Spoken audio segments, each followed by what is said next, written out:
Hi everybody, Just a Dog Girl here, and today I'm going to introduce you to my first series on my channel. I'm really excited that I get to do that on contact training because contact training is my personal favorite thing to train out on an agility course. I love foundation work, I hate training weave pulls, but I love training contacts.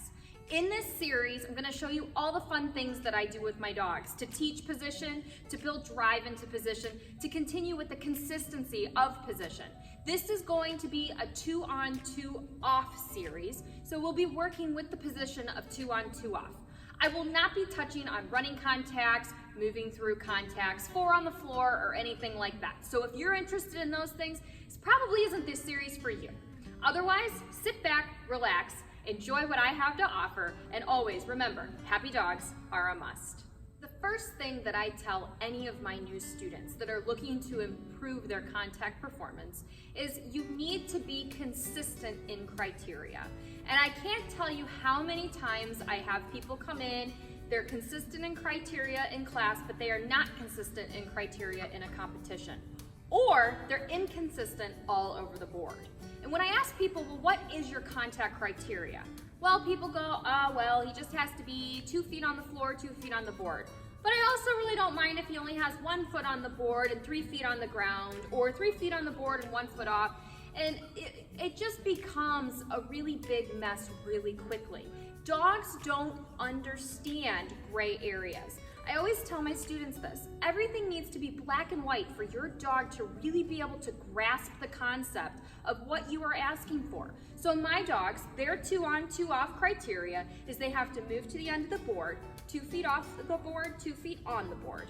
I'm okay with them being crooked, that does not bother me, but what I don't want is I don't want them sitting. So that's where my criteria comes in. It's always the same criteria, and I always ask for the same thing. Now, some of you may say, well, I've seen you in competition and your dogs have running contacts. I do have a couple of dogs with running A-frames. However, none of my dogs run their dog walk. And that is a misconception just because I do quick releases. And there's a difference between a quick release out of their position and then just releasing the dog off the contact. I release my dogs as soon as they hit their criteria for a 2-on, 2-off. Now, in a bigger competition, that means my dog is peeling off that contact quite quickly. In a smaller, more local competition, a lot of times you'll see that I will ask for it and I will make them hold that position and maintain criteria. A quick release and an early release are 2 completely different things. So that's tip number 1. Tip number 2, if you don't have one of these, get one. If you want to make your own, my husband has an awesome video on how to make your own travel plank on his YouTube channel, No Limits Life. It's a step-by-step video on how to make your travel plank, texturize it, build it, all the fun things, and you can just find that by searching his channel. I don't have his video on my channel, so you do have to go to his to see the video. So, tip number 2, get yourself a travel plank. And while when I teach my dogs to do a 2-on, 2-off, I teach them how to do it on every surface, everything possible. Having one of these is really, really nice to work a lot of your exercises because it looks more like the actual obstacle that we're going to be working. So, tip 2, travel plank. Make sure you have one so that you can use that in the exercises that I'm going to present in this series. My third tip for training is to always make sure that you have more reinforcement than you think necessary. When I first start training my 2-on, 2-offs, I always use food. Sometimes the toy just puts my dog over the edge and then I have some issues getting them to focus on stopping in position. The other thing is food is really easy to reinforce with, and a toy is not quite as easy for reinforcement when I'm having to do rapid reinforcement. If you have a dog that's only toy motivated, you can still train, don't get me wrong. I've trained a lot of dogs that aren't interested in food and only want a toy. However, it's really good to be able to rapid reinforce, like I previously said, so food is so much easier for that, at least for the beginning stages of training. So let's actually get started in the training of the 2-on, 2-off behavior. I train all of my dogs to find a 2-on, 2-off through Freeshaping. Freeshaping is where I allow my dog to offer the behavior and then I reinforce it as they offer it. I always say free shaping is kind of like a ladder, and you have to work your way up to that ultimate behavior. So if I want my dog to do a 2-on 2-off, I can't just sit here and wait for them to offer me a 2-on 2-off. It may happen, but it's probably never going to happen. So I really want to make sure that I let the dog climb the ladder of success. So the first thing that I would reinforce is my dog showing any interest in this travel plank. Sniffing it, moving towards it, anything like that, I'm gonna click and reinforce them for that. And then it's gonna be the dog touching it. That may be with their nose, it may be with a paw. 2 feet, 3 feet, 4 feet. Usually once you get 4 feet, the dog starts getting up on the travel plank and sitting and going, give me cookies. And you have a hard time getting the dog into the 2-on 2-off position. This is the only time that I will lure my dog in this training. And what I'll do is I will click the dog for going up on the board, and then I will have my cookie low to reinforce it. So they get clicked for 4 feet on the board, and then the cookie comes in delivery when the dog goes into a 2-on 2-off. So the cookie actually lures the dog into the 2-on 2-off position. So they get reinforced for the 4 on the board, and then I lure them into the 2-on 2-off with my treat.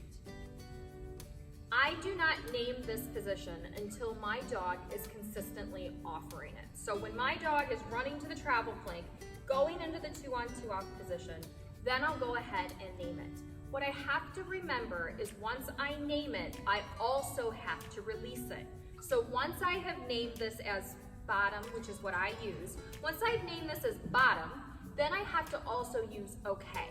I don't want my dog to learn that when I ask for a bottom, they can just come out of it when they feel like it. So I have to ask for position, and then I have to be ready to release it immediately, okay? So when I first start this, this does not have a name. This is just my dog offering behaviors.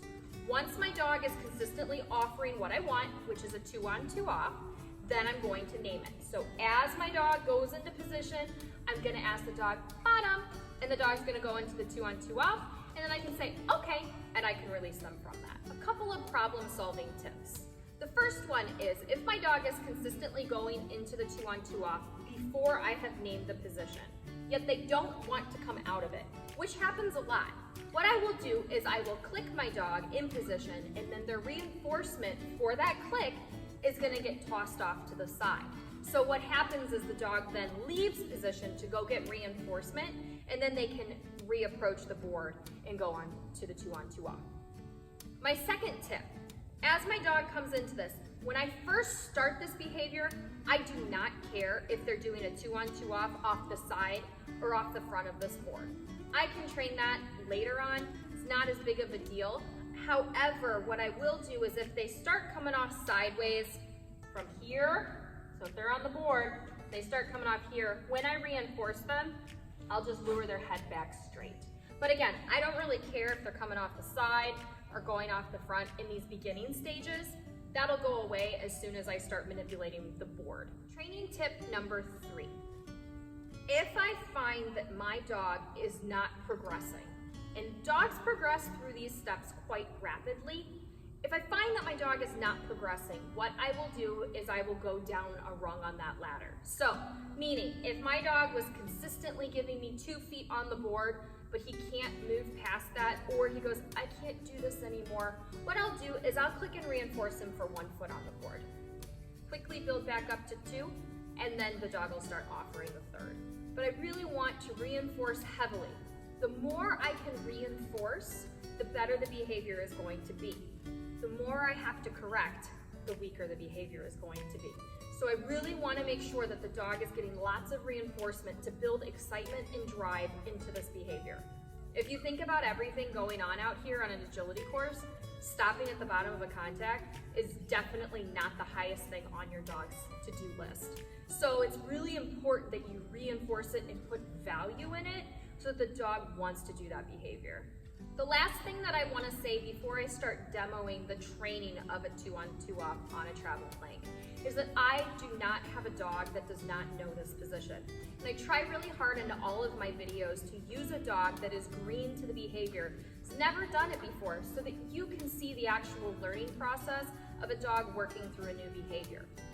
Unfortunately, all I have are dogs that understand a 2-on 2-off.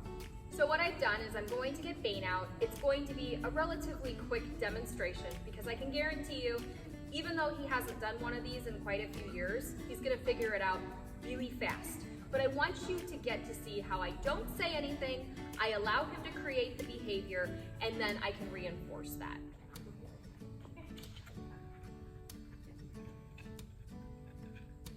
He's not gonna help us at all. What are you doing? You know what you're doing. That's great. Wow, look at you. So, mistake number one. We'll just say Bane's not offering a 2. Oh, well, there we go. We'll say he's not offering a 2-on 2-off here. Mistake number one that I see people do is this. What am I doing? I'm using my body and my motion to get my dog to offer the behavior that I'm looking for. The great way to fix that is to put your butt in a chair.